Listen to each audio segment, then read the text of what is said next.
పునరుద్ధారపు శక్తిని మనం నిజంగా పొందుకుంటామా? ఎన్నో ఈస్టర్లో, ఎన్నో గుడ్ ఫ్రైడేలో మన జీవితాల్లో మనం చేసుకుంటున్నాము.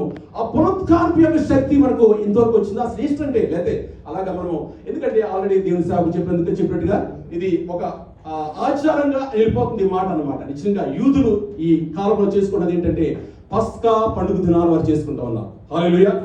చాలా జ్ఞానంతో, వివేకంతో వారు ఆ పండుగ దినాలు చేసుకోవచ్చు.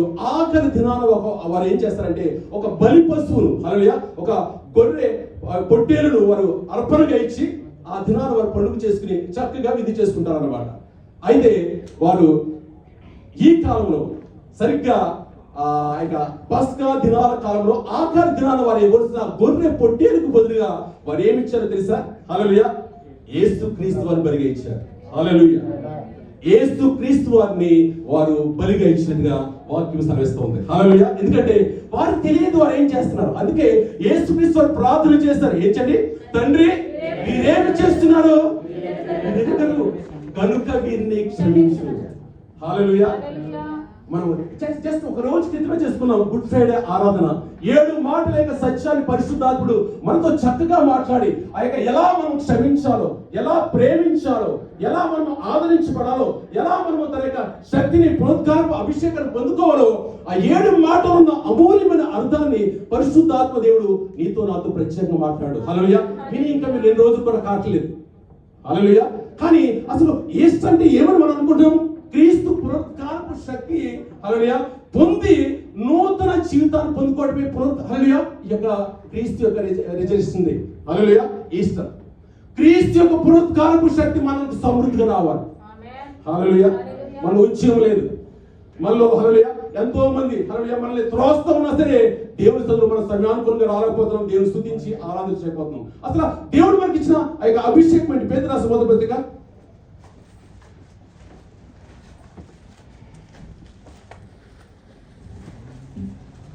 1:4 చదవండి.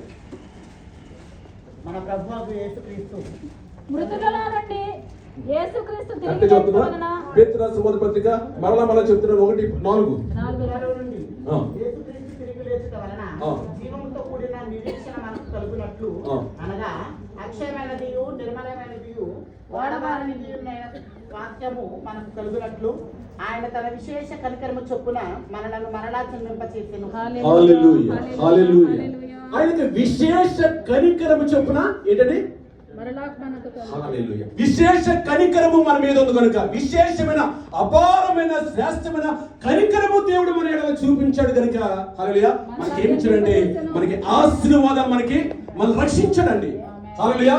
మనం ఆయన మరణము ఆయన జయించి పునరుత్థానాన్ని ఆయన లేచిన వరకు ఏమొస్తుందంటే ఆ యొక్క ఎవరైతే విశ్వాసం ఇస్తారో, ఎవరైతే నమ్మిక ఇస్తారో, ఎవరైతే ఆయన హల్లెలూయా విశ్వాసం నుంచి ఆయన అడుగుచాలో ఆయన కొరకు జీవిస్తారో వారి కొరకు ఆయన హల్లెలూయా మృత్యుంజయుడై, హల్లెలూయా పునరుత్థానుడై, హల్లెలూయా లేచి ఆరోహణమై మరలా 3వ దినాన ఆయన హల్లెలూయా లేచి మరలా ఆయన రాబోతున్నాడు. రాజుల రాజుగా మాట్లాడారు కదండి, రాజుగా ప్రభులుగా రాబోతున్నాడు. చక్కని అర్థానికి నేను పాటలు మనం చక్కగా పాడాలి మీరు. హల్లెలూయా. ఈ యొక్క మాటలు మనల్ని ఏం చేస్తున్నాయంటే ఆ యొక్క మాటలో అర్థం ఏం చేస్తుందంటే చూడండి, నీ దుఃఖ దినములు సమాప్తం చేసి ఆనంద తైలముతో అభిషేకించి ఉల్లాస వస్త్రములు.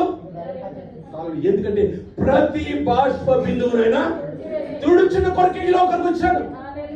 ప్రతి బాష్ప బిందువు, ప్రతి కష్టము ఆనాటి కాలంలో యేసుక్రీస్తు వారు ఆ యొక్క కాలంలో ఆయన పంపించడానికి కారణం ఏంటంటే దుఃఖులైనారు. అనేక రాజ్యాలు, రోమ సామ్రాజ్యం, అనేక సామ్రాజ్యాలు ఏళ్తా ఉన్నాయి.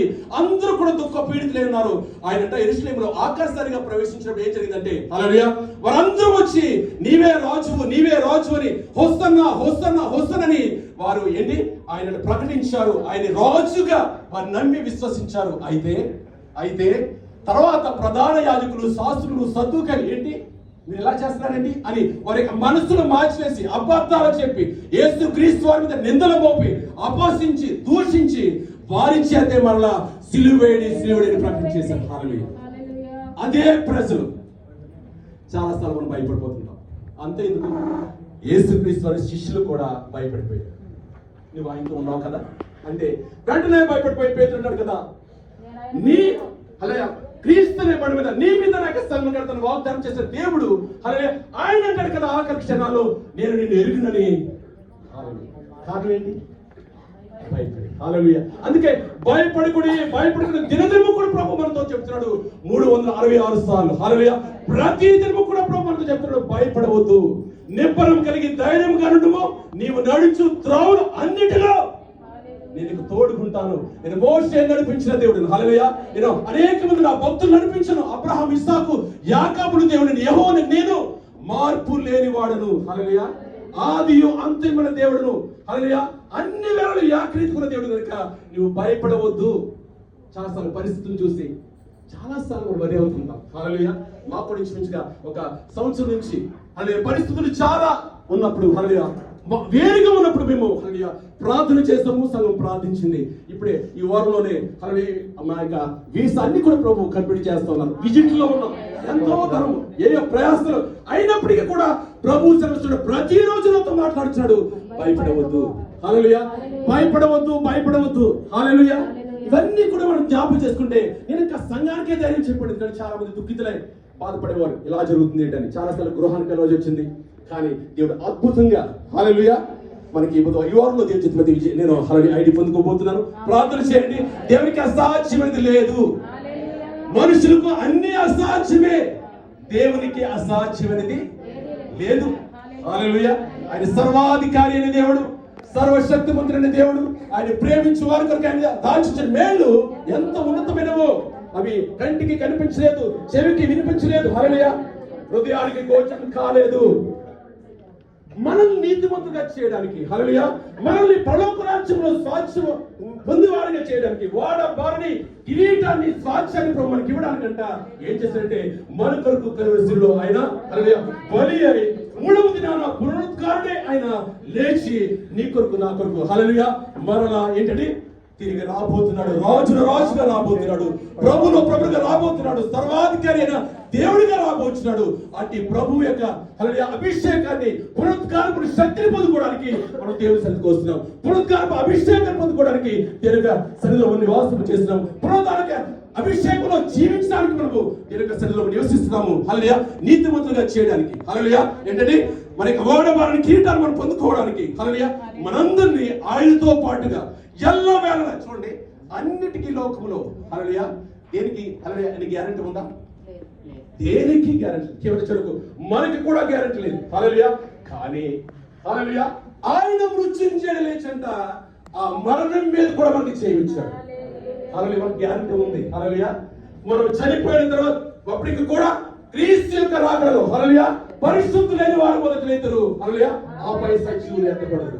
క్రీస్తులో మనకి ఏముందంటే ఈ లోక మనుషులకు హల్లెలూయా లోక సంబంధ మనుషులకు ఏంటంటే నిరీక్షణ లేదు. కానీ తన బిడ్డ మనకి నిరీక్షణ ఉంది. ఏంటంటే మనం ఆయనతో పాటుగా యుగాలు తరతరాలు హల్లెలూయా ఆయనతో జీవించబోతున్నాం. హల్లెలూయా ఆయనతో మనం పరిపాలించబోతున్నాం. పరిశుద్ధ దేవుడు మనకి ఇచ్చిన అర్హత ఏంటంటే ఆయన కుమార్తెగా చేస్తున్నాడు.